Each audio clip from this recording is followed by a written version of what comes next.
আমার বন্ধুরা, আসুন কিছু বলি। দুষ্ট লোকেদের থেকে সাবধান, তারা শুধু আপনার জীবনকে নষ্ট করে দেবে। দুষ্টের উপর নির্ভর মানে দিয়াবলের উপর নির্ভর। আসুন পরে ঈশ্বর কি বলেন। কিন্তু দুষ্টগণ যারা রয়েছে জিসায়ও 57 পদে, আলোড়িত সমুদ্রের তুল্য।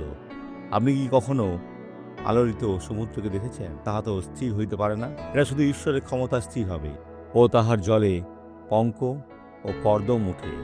যে ব্যক্তি দুষ্ট তার থেকে কীভাবে ভালো পরামর্শ পেতে পারেন?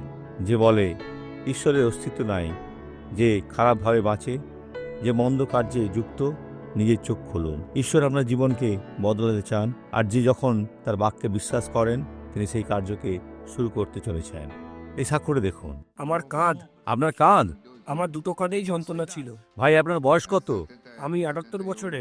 78? হ্যাঁ, আগে কতটা উপরে তুলতে পারতেন? নিজের হাত তোলা খুব কষ্টকর ছিল।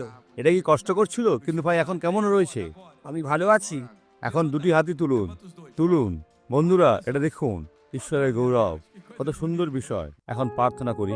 পিতা, আমরা একত্রিত হই আর দিয়াবলের সমস্ত কিছুকে বাহির করি, আর মন্দকে চাই যেন ছেড়ে যায়।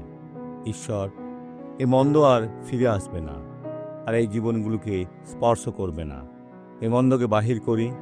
ঈশ্বরের বাক্যের অধিকারের সাথে বলি, ছেড়ে দাও, এই জীবনকে যেতে দাও, আর বিরক্ত করা বন্ধ করো। এ ব্যক্তিকে যিশুর নামে। ঈশ্বর আশীর্বাদ করুন।